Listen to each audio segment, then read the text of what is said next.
you, Sahar, very much for this wonderful invitation, and I'm very glad to be here. What Sahar was mentioning about cancer discovery, as you know, this is a new journal that we launched 4 years ago. So if you get, it's going viral. We have an impact factor of over 20. So if you guys have a good paper, please let us know. We are good, we are fast, we are friendly, and we love good science. So think about that. It's a real pleasure, as I said, to be here. But it's always difficult to try to strike the right tone on what could be most interesting to the audience. So I hope I've been able to achieve that. If not, hopefully we'll have time for questions, and then happy to focus on some of the issues that are important to you. What I'd like to do is to, what we have done over the last 25 years has been in the field of developing new therapies against molecular targets. Now, this has been, that started in breast cancer, but I think that it is a good segue to go into other tumor types. And there's a lot of buzz these days about precision medicine, and to the risk that it could be an empty word, and that everything that is being done today is being called precision medicine. So I think we have to acknowledge that risk. But if we take just a practical view of what the concept is, that's what I like to do. I like to start from our work in breast cancer and then try to see how this will also influence, hopefully, a large number of patients with other types of cancer as well. The vision for precision cancer medicine, I think it's agreed upon by the field in general, and is, I like to put to you forward that the challenge is how you implement that vision. This is perhaps more, at this point, more an engineering problem, if you wish, than purely a scientific one, because implementation execution is key. So the vision goes like this. We have today the capacity to do in a real time, in a cost, not cheap, but in a way that we can assume in many cases, in a cost constrained way, sequencing analysis and pathway analysis. This is not ready as much as this one, but sequencing analysis of the majority of the tumors of our patients. And this can be done by looking at tumor material, but also increasingly by the promise of cell-free DNA in plasma. So the concept is that once we are sequencing these tumors, we might be able to begin to not only predict the clinical outcome of these tumors themselves, but rather as well, which is the best therapy that this particular tumor may benefit from. And that requires a complex process. That's why all of you in your labs have an increased number of computational and data scientists, and the same as we do at MSK. In preparation for this talk, I was counting how many computational people we have on the hospital side, and we have about 70 people already. So we need to develop algorithms, pipelines for this sequencing analysis, and then to begin to match these genomes with appropriate therapies or appropriate clinical trials, and then also increasingly for the appropriate combination. So that's the concept. And then, of course, we need to response monitoring in a way that is much more precise than what we do today. If you think of the concept that we are beginning therapies and we do not check whether the tumor is responding after a few months into the process by conventional imaging studies, this is clearly not the way to go. So this is the vision. Now, I think that the advantage of those of us who have been working in the field of breast cancer is that this is something that is very dear to us, because very early on, we witnessed the promise of targeted therapies in breast cancer. And I think there are two main, if you wish, lines of discovery of new therapies in breast cancer that made the point that this was going to be a fruitful approach. The first one was the estrogen receptors as a target. I know that these therapies, some of them were developed in the late 1800s, but I think that until the emergence of tamoxifen, the field really did not move forward. And then the field that at UCLA you are incredibly familiar with was the identification of HER2 amplification as a driver in a proportion of tumors with breast cancers and the development of trastuzumab. And clearly, the pivotal paper on that front was the paper by Dennis that led to the registration of Herceptin. This was a paper that showed, I believe for the first time, that a targeted therapy in a solid tumor improves survival. We can look at this data now and say that this is not great, but I'm telling you, this was revolutionary, and these were in patients that had advanced disease. And now, in the early stage HER2 positive disease, these patients do incredibly well. So this paper transformed the field in many, many ways. And we've gone a long way with HER2. HER2 is amplified in about 15, 18% of breast tumors. And there are several ways that we can target this receptor. Trastuzumab, Herceptin was the first one. It binds to a part of the extracellular domain that is very close to the transmembrane. But there are other strategies. Small tyrosine kinase inhibitors is one. The other one is to use trastuzumab as a way to deliver a load, a toxic load like a warhead with very potent chemotherapy. That's TDM1. And then pertuzumab. Now, pertuzumab is an interesting antibody. Pertuzumab is an antibody that was, if you look at the initial Genentech paper by Gail Lewis in 1987, when Genentech had all these antibodies, 45 was pertuzumab, was Herceptin, pardon. At the same time, 2C4 was right there, and 2C4 was pertuzumab, was the predecessor. And pertuzumab at that time, we didn't know, bind to a very different part of the receptor, to this second domain here. And for years, it was not developed. It sat in the shelves, but then things began to occur. The concept, for example, the concept that was critical is the identification that pertuzumab interfered with the heterodimer formation between members of the HER2 family, HER1, HER3, and HER4. HER4 more unclear, HER1 and HER3 for sure, HER3 being very important with HER2. So I think that was critical. So it was obvious by multiple studies that pertuzumab was going to be different than trastuzumab. And work in many labs showed that the two of them were actually enhancing each other's function.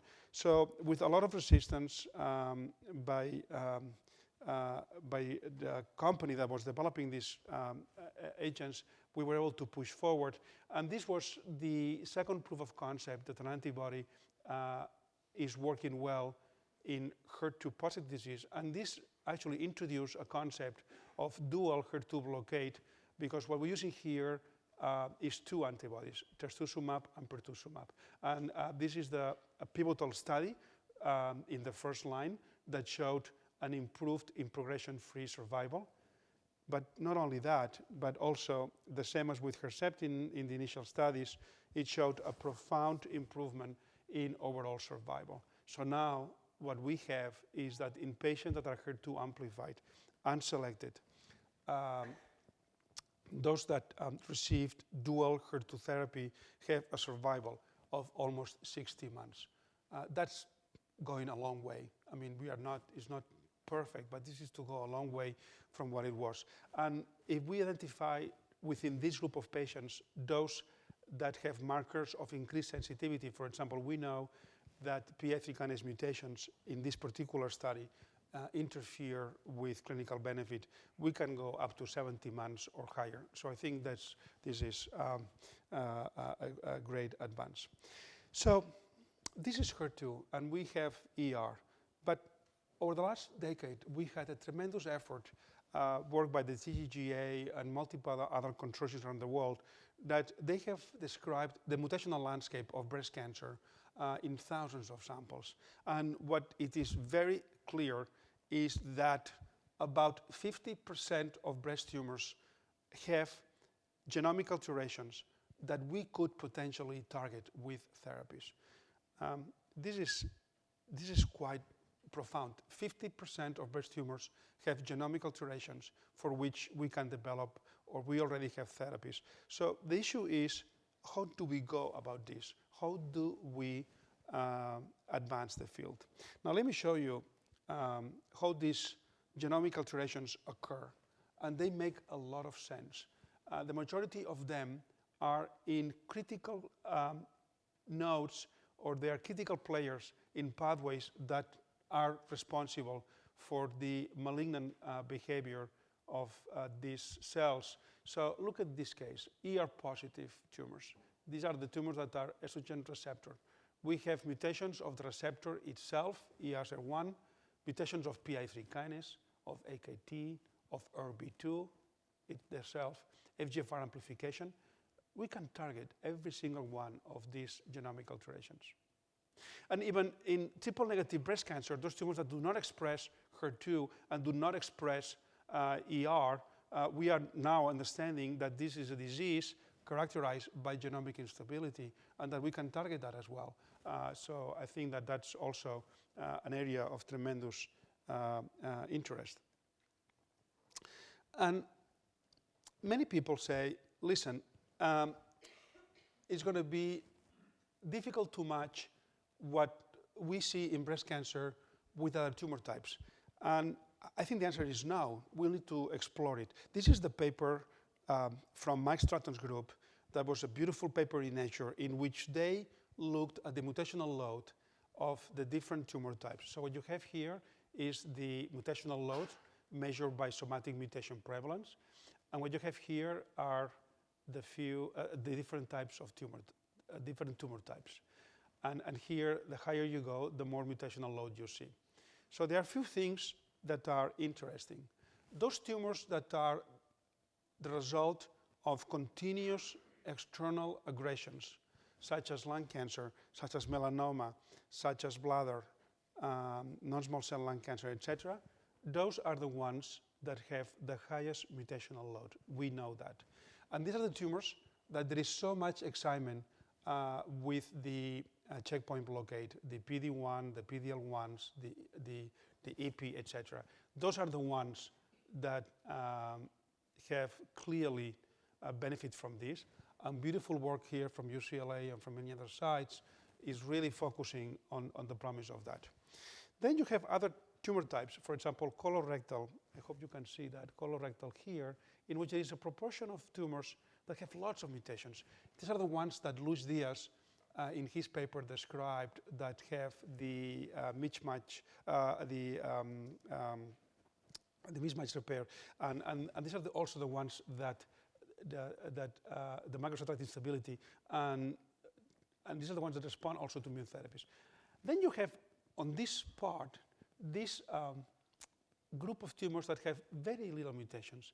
These are, for most part, the pediatric tumors. And then you have this one in the middle, and those are the ones that I think we should be focusing in trying to develop our therapies against these genomic alterations. So let's then address some of the practical issues that we need to deal with this, since this, the problem we have is in implementation. So the first question is, how do we go about identifying these mutations? Well, if we just look at a set of genes, like these small panels, 30 genes, 40 genes, we're going to be in trouble. We're going to be in trouble because 85% of all hotspot mutations affect less than 5% of any cancer type. So this is the long tail of these genomic mutations. So yes, KRAS is very prevalent, P53 very prevalent, PI3 kinase very prevalent, but the majority are going to be in this tail. So you need to have a large panel of genes that you're going to be looking at. So the only way to do that is to just implement a massive sequencing effort. So at MSK, we have built a new center that is called the Center for Molecular Oncology. And what we do basically is that any patient with advanced cancer, we offer, whoops, don't know what I did.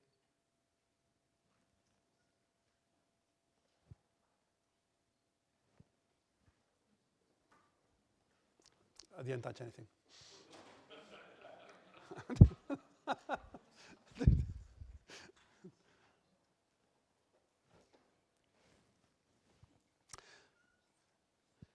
The project has been muted. Press here to show video on screen.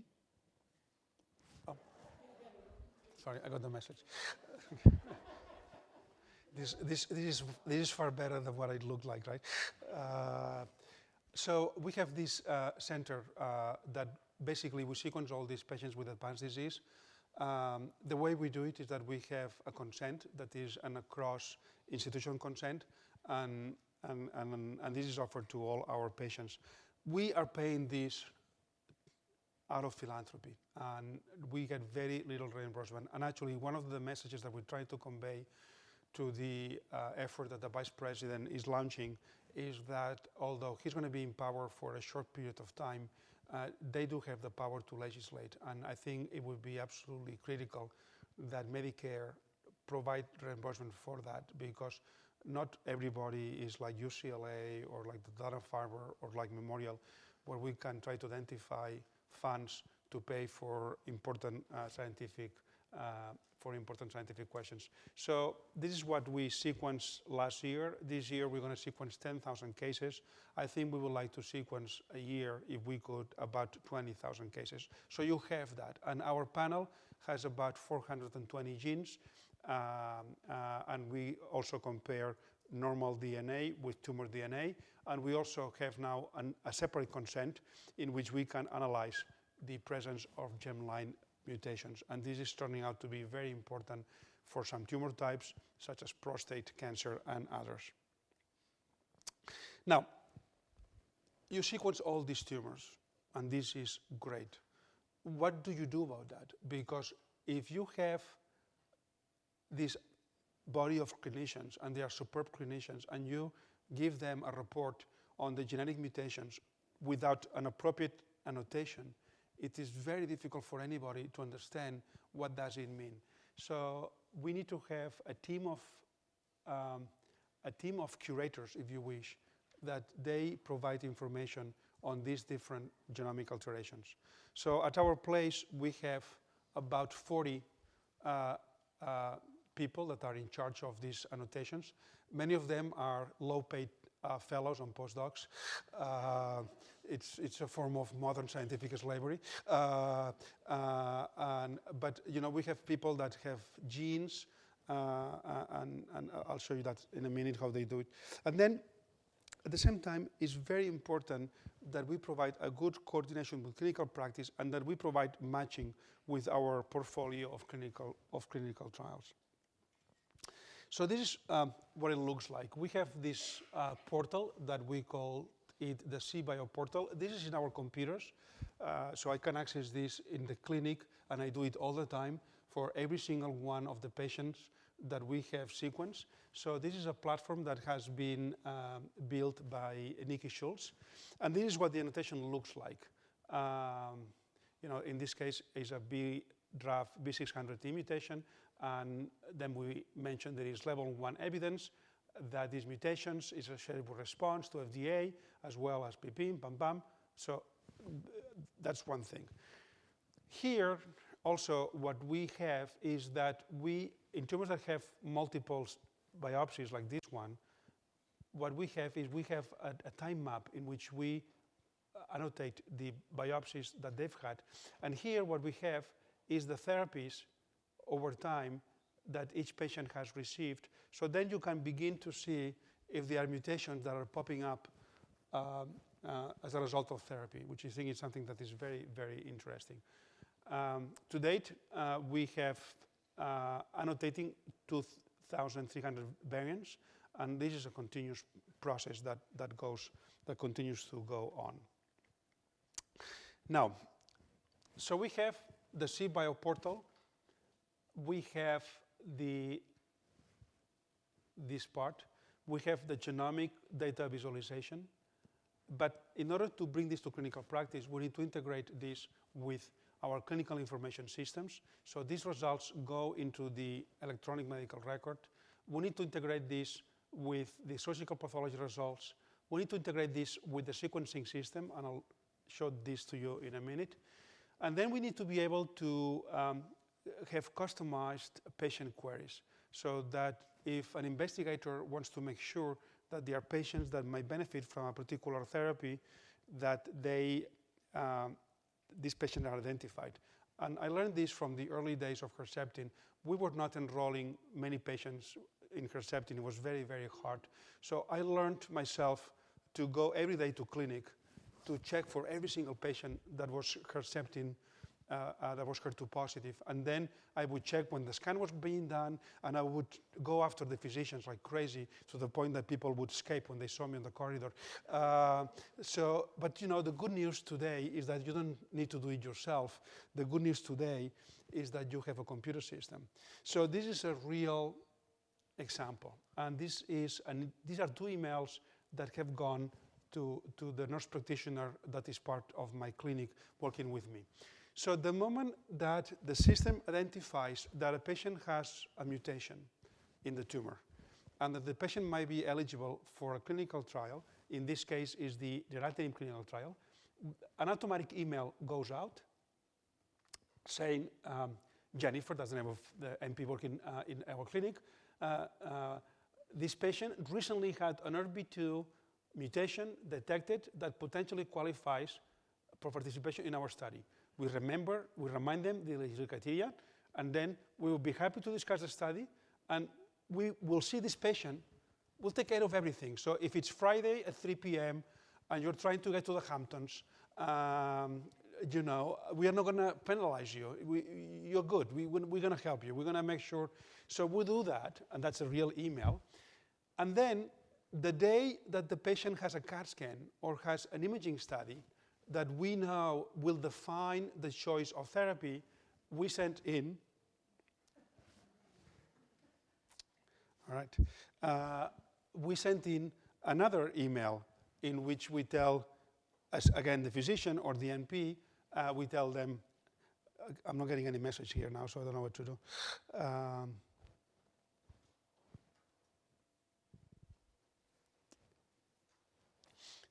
So we tell them this is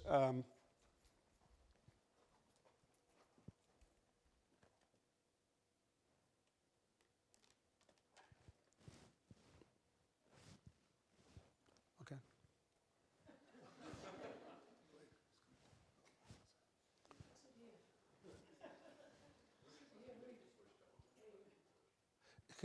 We're pushing different buttons.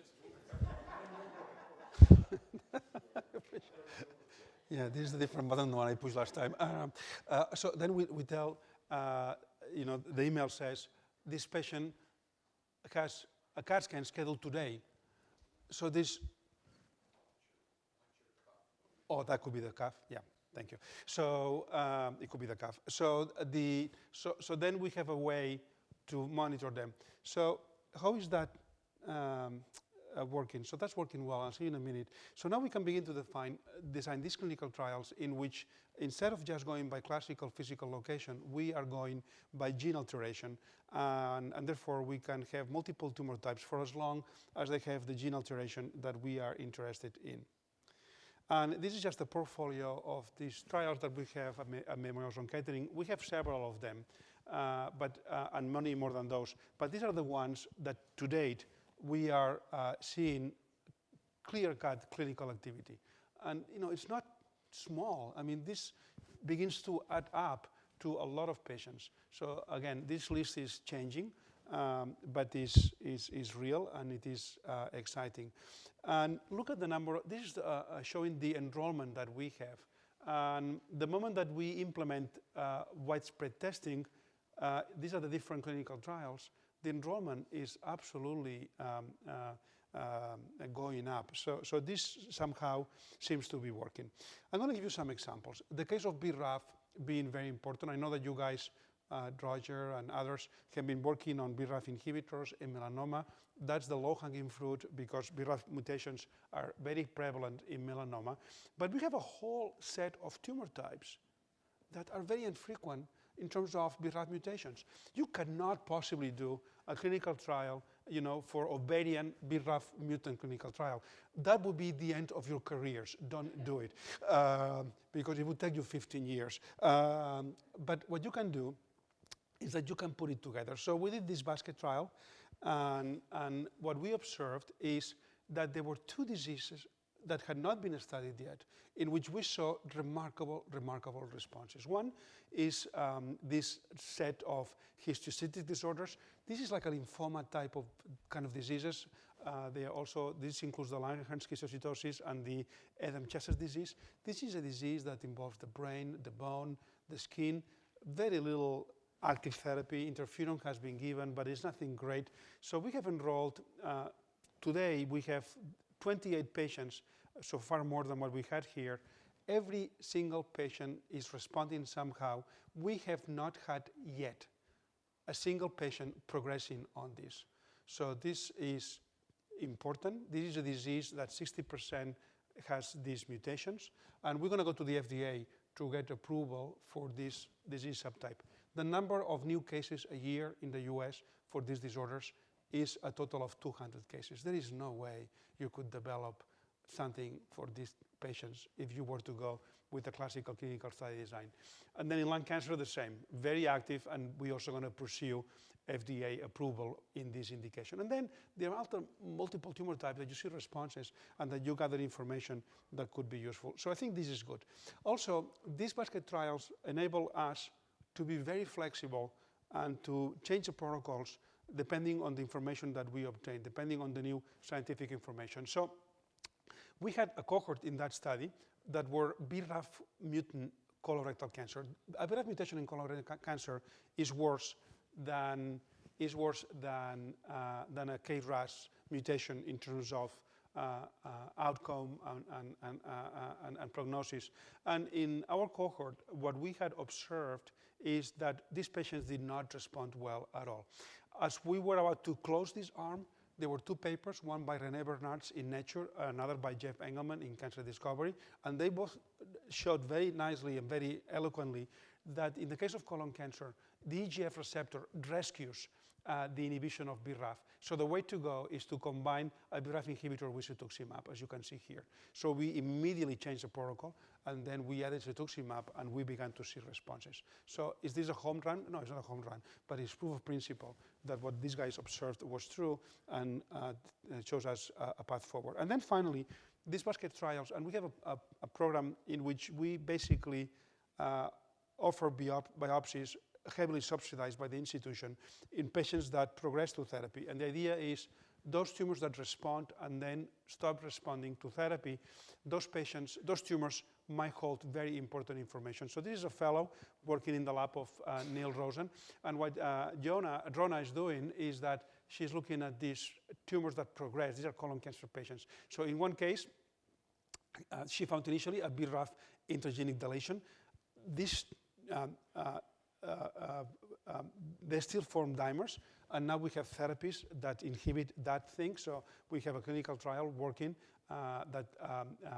for this particular type of tumors, sometimes NRAS amplification and sometimes BRAF amplification as a cause of resistance. So you can learn a lot from doing that. I'm going to give you another example. When we began to get all the data on mutations, we saw that AKT1 E17K mutations were present in a number of tumor types. And since AKT is downstream from PI3 kinase and is oncogenic, we thought it would be worthwhile to explore. So there was a clinical trial opened by AstraZeneca. It had been open for a year and a half. They had enrolled like 5 patients, and they had no interest in what was going on there. And we went to them and said, can we enroll in this trial? Can we participate in that? And that's what we did. So this trial, we changed the trial. It has 3 cohorts. Again, the frequency of these mutations are very, very rare. In breast cancer, it's 2%, so it's not that much.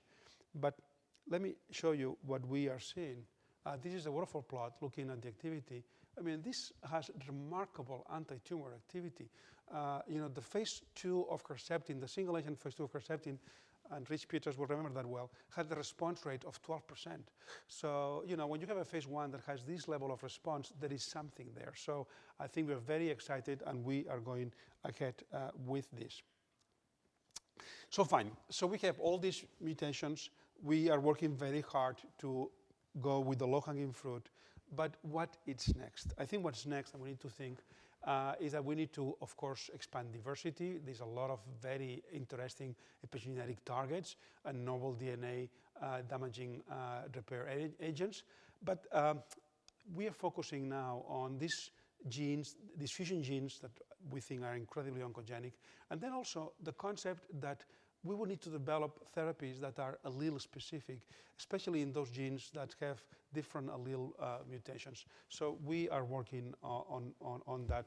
And we are not smart enough to work on this. So we keep on reading, and we'll follow you on this one. So this is something that, so ERBB2, this is not ERBB2 amplification. That's clear. That's in gastric, that's in breast. But there is a proportion of tumors that do not have ERBB2 amplification, and yet they have ERBB2 mutations.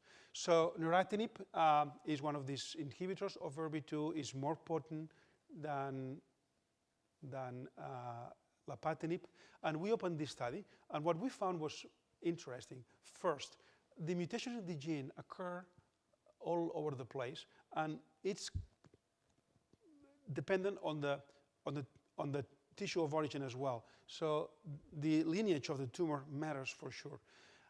And what we're beginning to do now is that we are beginning to categorize the activity that we see based on the allele that we are targeting, and we are developing functional genomics models in the lab to try to understand which are the alleles that are sensitive to inhibition with these tyrosine kinase inhibitors. So we are very excited, and we have seen beautiful responses in breast cancer, but now we realize that these alleles are different, and we are then subdividing them further by the allele-specific mutations that we observe.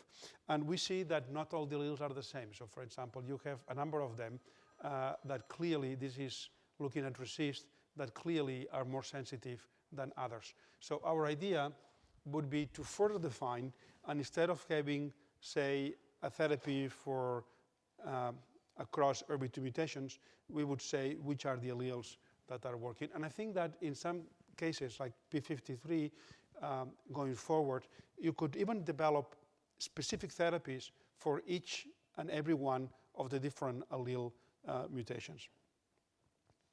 And then the issue of the fusion genes, which I think is incredibly interesting, and I don't know if you're familiar with this data. These are the TRAC fusion genes.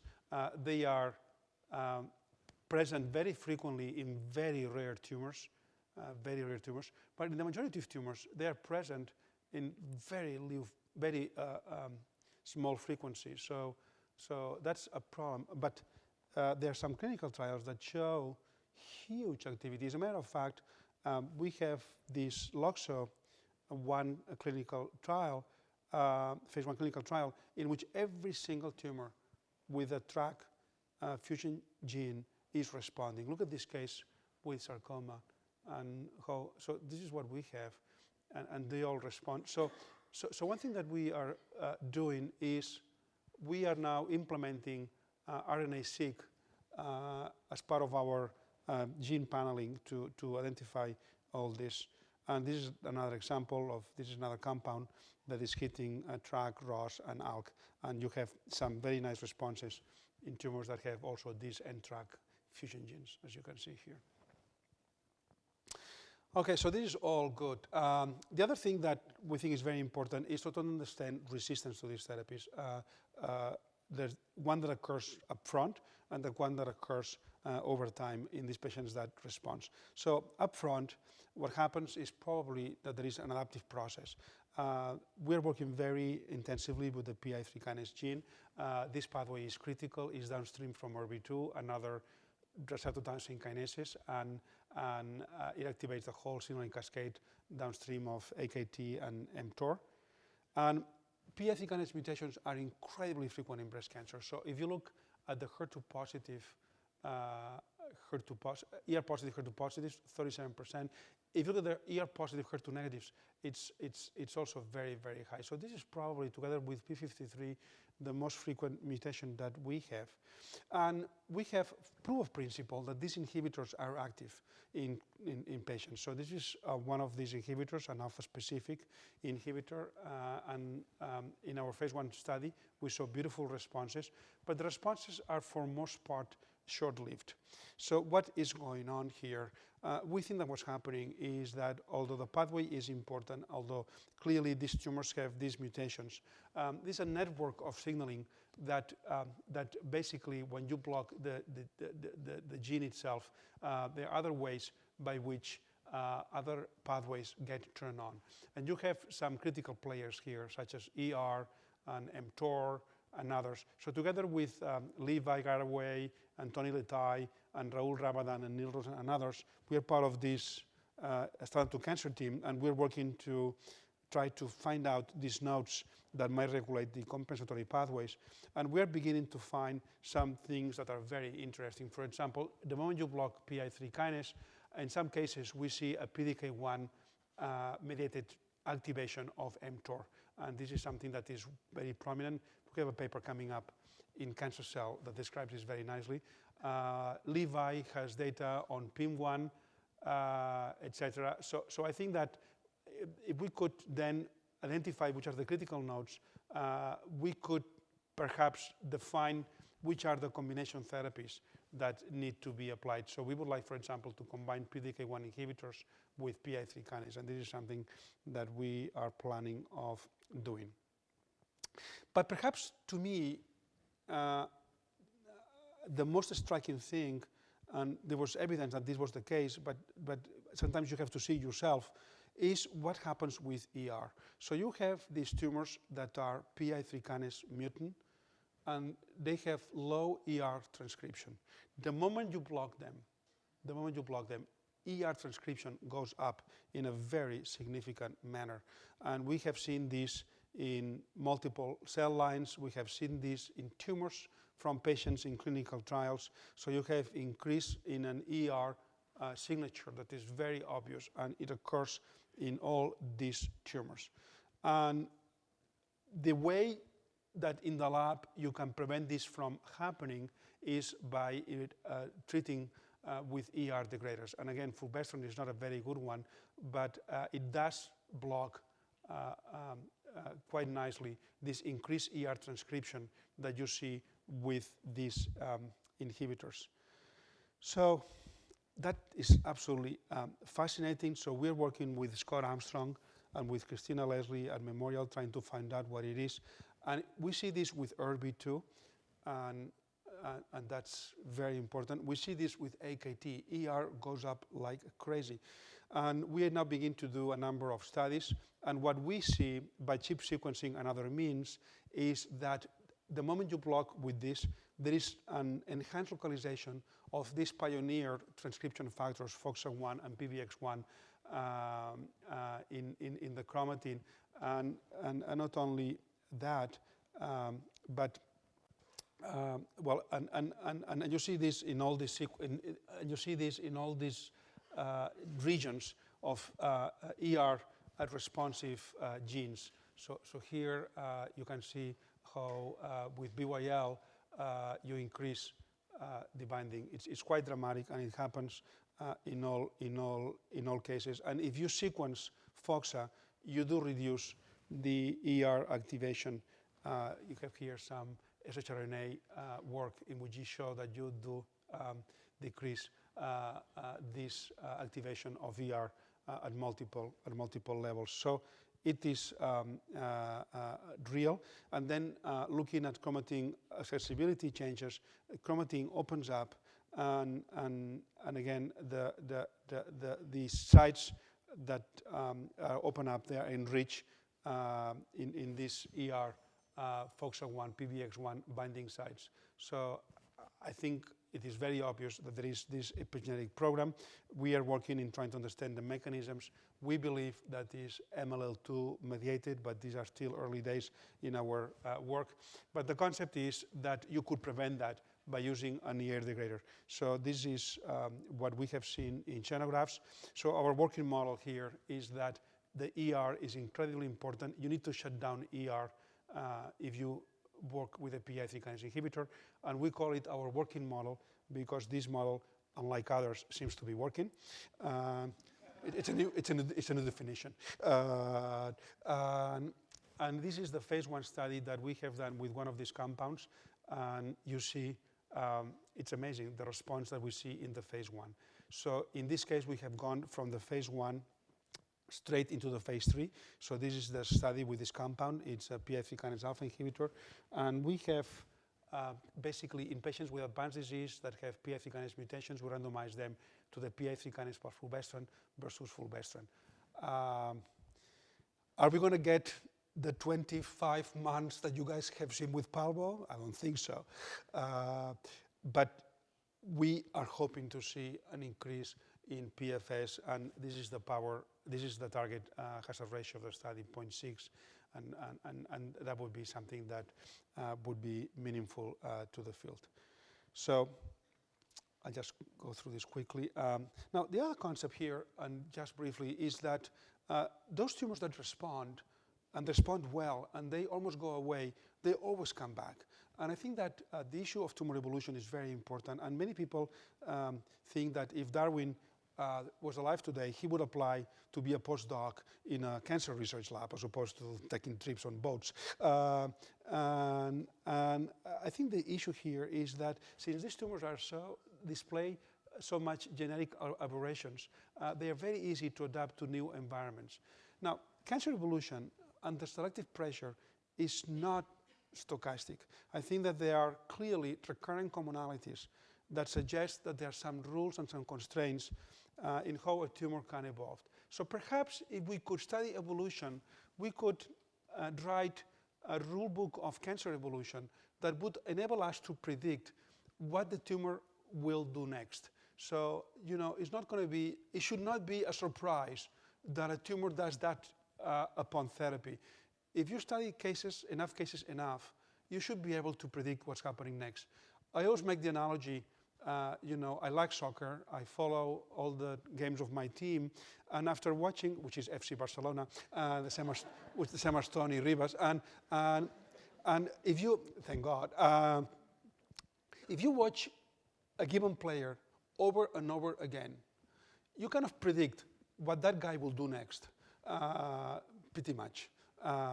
Unless it's Messi. Messi would be a terrible tumor. But if you're not Messi, you can tell what's kind of happening next. So I think, and this is by observation, right? By observation, you see what are the resources that that particular player has. So in cancer, maybe the same takes part. It happens for sure in infectious disease. So we have a new program. It's a rapid autopsy program, and we and I think this is the place where we are going to learn a lot. And this is one example of one of these cases where we have learned a lot. This is a patient of ours that was on a PI3 kinase inhibitor, patient with advanced disease, metastatic breast cancer. The patient did incredibly well for 10 months. The tumor almost went away, and then it came back. It came back at cycle 10. And you can see here, by comparison, these new lesions. You see this, and you see the pleural effusions, and you see this, and this is not there on cycle 8. Now, in a classical fashion, this tumor progressed in some sites, and it did not progress on other sites. So our idea is, let's sequence these tumors and see what we can learn. And this is what we do. As you see, we ran out of money as the project went on.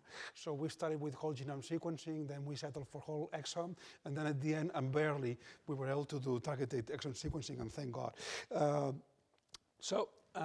The first thing we did is that we compared the breast primary with the site that was not responding and the site that was still responding. And few things happened. First, those metastatic sites, the two of them have mutations on the ESR1. That's logical. This is a patient that had been exposed to an aromatase inhibitor, and now we know that these tumors develop estrogen receptor mutations.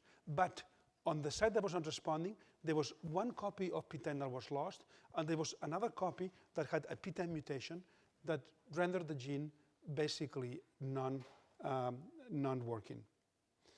And then we went on and we looked at every single non-responding site, and in the majority of them, we found that there were PTEN deletions, and these PTEN deletions were not the same. So this was not coming from a clone. No, this was a case of multiple clones. So in a way, it's a case of parallel evolution under selective therapeutic pressure, which is very exciting because this is something that had been seen also years ago in the field of HIV. So why is that? Well, appears to be quite obvious. You block PI3 kinase alpha with BYL719, and if then PTEN is lost, you have an alternative way to activate PI3 kinase signaling by the P110 beta subunit. So we then have data from, we were able to obtain an animal xenograph, a tumor-derived xenograph from this patient, and when we were treating both with the PI3 kinase beta and alpha inhibitors, the tumors went away. So what about if we could do this on every single case to build this encyclopedia? So that's what we are trying to do, and again, we're working with Levi at the Broad and with David Solid, Barry Taylor, and Pedram at MSKCC. So we have a whole program to look at this. And we are beginning to learn a lot of things that we had not been aware of. For example, we have now the first 1,000 genomes that we have obtained at MSK, and the majority of them, not all, but about 70% of them are metastatic. And these tumors occur in a patient population that is very different from the initial descriptions in the TGGA. These are patients that have been treated. These are patients that had more advanced disease at the time of presentation. And now we are seeing mutations that we did not see before. So for example, we've seen the ESR1 mutations, we see different PI3 kinase mutations, we see raw mutations, and many others. So, and then also you can begin to look at clinical outcome based on these mutations. For example, if you have a tumor with an ESR1 mutation, those tumors do not respond to an aromatase inhibitor. And this is not a thing to do. And then also in these volcano plots, you can begin to identify the whole set of genes that are more altered in metastatic. So this is, we have an army of postdocs that have now a number of projects that they can devote themselves to. And it's quite exciting in that regard. And then, of course, the promise of being able to interrogate the tumors with liquid biopsies, because it is cumbersome to just do tumor biopsies every single time that a patient tumor is not responding to therapy. So the promise of these liquid tumor biopsies, now that the technology is here, is several-fold.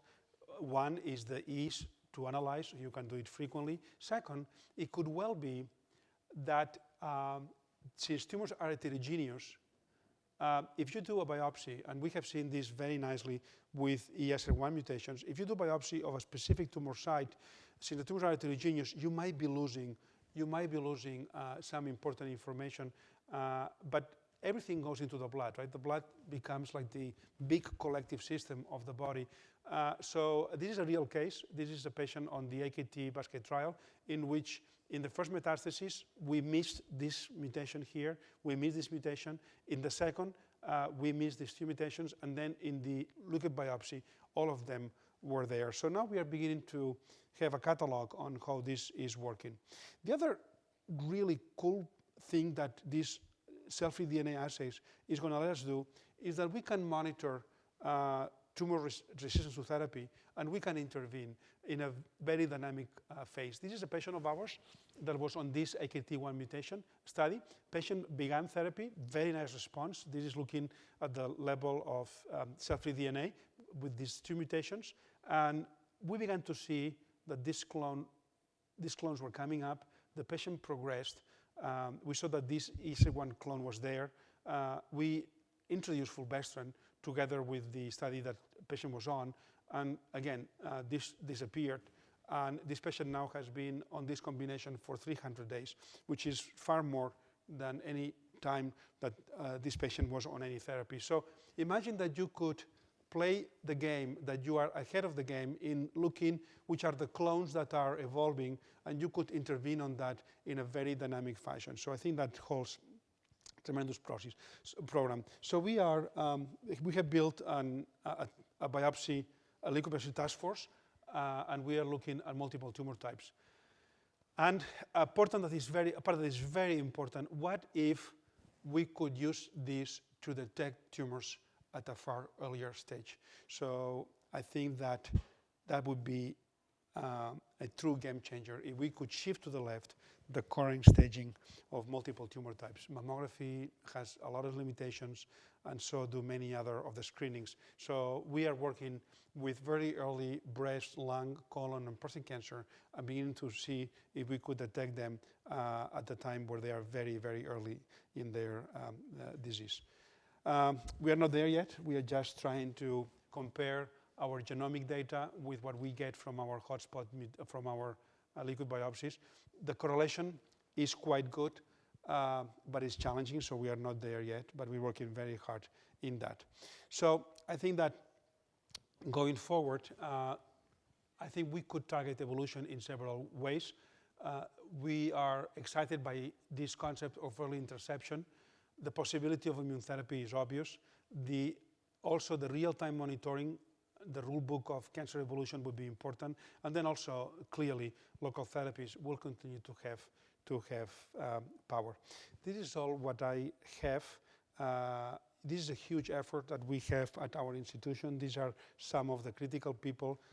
David Solid is leading our Center for Molecular Oncology.